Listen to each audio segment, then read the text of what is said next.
Okay, hi everybody. This is Myra's, and there seems to have been a some issue with the PowerPoint.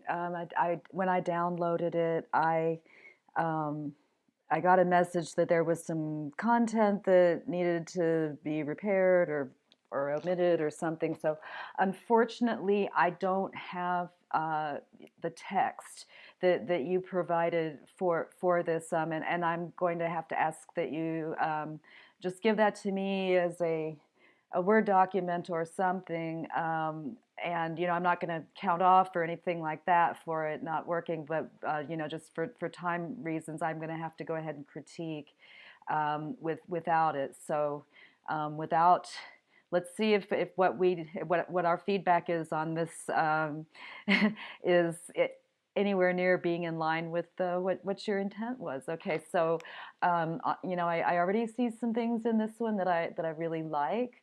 um, First of all, it's just a lovely symmetrical, nearly symmetrical organic shape.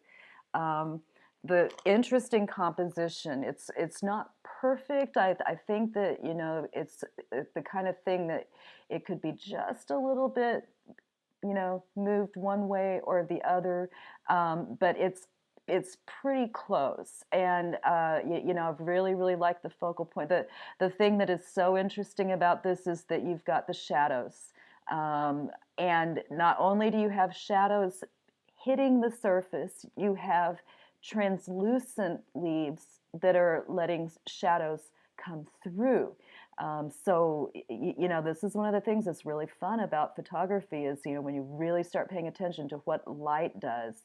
And of course, I really like this color scheme. This is what we would call an analogous color scheme because it's dominated by um, colors that are kind of next door neighbors on the color wheel. Yellow is one of our primary colors.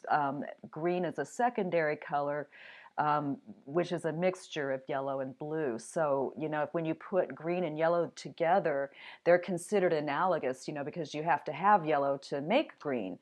And so I really like the restriction in color that, all the other colors have been kind of omitted or excluded. Okay. Let's see. This one, I don't think the composition is working for you quite as well as the first one. I see where you're going with it. It just doesn't have that dramatic flair that super close up, of the single flower did. Perhaps maybe going and trying to isolate one of the clusters of flowers here. Maybe one of the clusters of flowers up along the top so that you could include a little background as well. It's super blown out up in here. It looks to me like you probably did go in and do some editing, but you might have pushed a little bit too far. I'm not completely sure. It seems like maybe the yellows are pushed just a bit much, and that's one of those things that just kind of comes with practice, comes with time. Um, but yeah, it's just the colors are just a little bit uncomfortably unnatural, and I think just bringing a little bit of blue back in with whatever hue adjustment you were using, you might have just pushed it a little too far to the green side.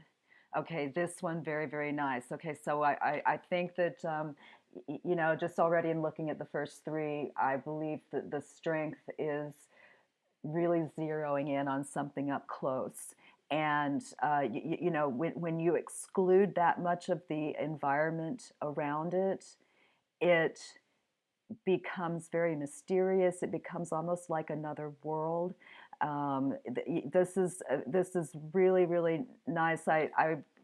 It looks like you had just super shallow depth of field. Probably you would be able to, with one of your brush tools, bring out a little bit of detail in the flowers here. They are a little bit flat. It's hard to get a good exposure when you have delicate little white flowers like that, and it's got to compete with really dark areas over here. And so for the most part, I think you did really well. Just this is this little delicate sprinkling of flowers amongst all this green in various shades and in various levels of focus. Really nice. And I like the kind of the silhouette. This one is silhouetted against this dark area, and it makes some really interesting negative space. And the super shallow depth of field means that we can really focus on the focal point and not get distracted by a busy background. Okay, and so another kind of close up, playing with the shadows, both passing through and cast onto the leaves of the plant. I think the background looks a little bit blown out. I think that maybe the I can tell you've been doing some editing. I think that maybe again the background seems a little bit too yellow. It might be that you could bring just a little bit of blue back in there. And here's a little trick that I'll tell you. We're going to talk about color coming up on another assignment real soon, but it's called the push-pull theory. And what it means is that warm colors like orange and yellow and red, they tend to push forward on the picture plane, meaning they tend to make things pop out. Whereas cool colors like blues and the bluer leaning sides of the greens and violets, they tend to recede. They tend to push way back into the background. And so one thing you can do sort of sometimes, because I think the yellows in those leaves are a little bit vibrant, and competing a little bit much with the red, oranges, and the flowers. Mask out the flower and kind of cool down your tones a little bit in the background. There's even some filters that you can use, that'll put like a little shade of a little preset filter that'll bring some blues in, and then that might allow you to even introduce a little bit more of the yellows just in the flower. I think that the flower doesn't need to be quite that much in the center. I think that you could probably afford to say, take this edge of the frame and bring it right about to here, and then see a little bit more of the nice open negative space that's happening over here, because this is very dramatic right here, this kind of diagonal stretch. I'd like to see this have a little bit more room to reach out, but it looks really nice. Oh, nice. Yeah, so I enjoy just looking at all of these together.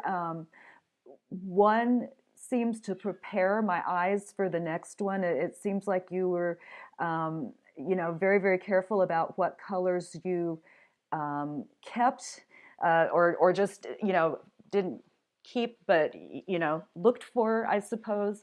It's a very restricted palette. Here we would say that this is more of what we would call a complementary color scheme, because red and green are opposite of each other. And so that just automatically creates a lot of contrast. Very dramatic, with the curving lines happening here. This is all kind of pointing to something, and so it's almost like I could do with a little bit less of the background. I could probably see having this curving piece over just a little bit farther, or just stepping back a little bit, just so that this stuff can bring my eye. It would be great if there was something right here, because it's kind of pointing me like, oh, where, what's going on right there? And then there's just, this empty sidewalk kind of thing. But I mean, for the most part, it's another just really nice composition. Background is blown out, and yeah, I can see where you did some editing along in here, and you do need to be careful with that. If you don't get your um, when you use the refine edge on your selection tool, um, it can leave some kind of weird looking stuff on the edges if you go a bit far. And there are some devices, there are some tricks, for getting that effect. It's not necessarily easy to do, but I appreciate that you are. Getting in there and trying with the editing software. Um, I think for a lot of you, you just need to your eyes just need to sensitize to um, really learning the elements and the principles of design, and how to make them work for you. And you get the the software to do what you want it to, and not the other way around. So, okay, I think this is our last one. Yeah. Yeah, so this one, very, very interesting. Again, this stuff happening up in here to me is way more interesting than the background. Background looks a little weird again. And it could be that you're doing this intentionally, and that's fine. Kind of doing it for dramatic purposes. But I think when we're starting out, it's best to kind of try to avoid extremes like that. And introduce those extremes after you've learned the subtleties. And this is another example of the subtleties are really what makes this picture, not the extremes. And I think that I could even stand to not have any of this background at all. I think that I could stand to just have you focus in and just let this bush fill up the entire frame like you did in some of the others. Because the thing that I really like about this is there's a almost playful kind of dancing quality with the curves on the leaves. Um, there's there's just something about the way that the curves are on the edges of the leaves and the way the light's hitting them, that just there seems like there's a lot of movement, and it just seems to be very light, kind of dancing movement. That's how I see it.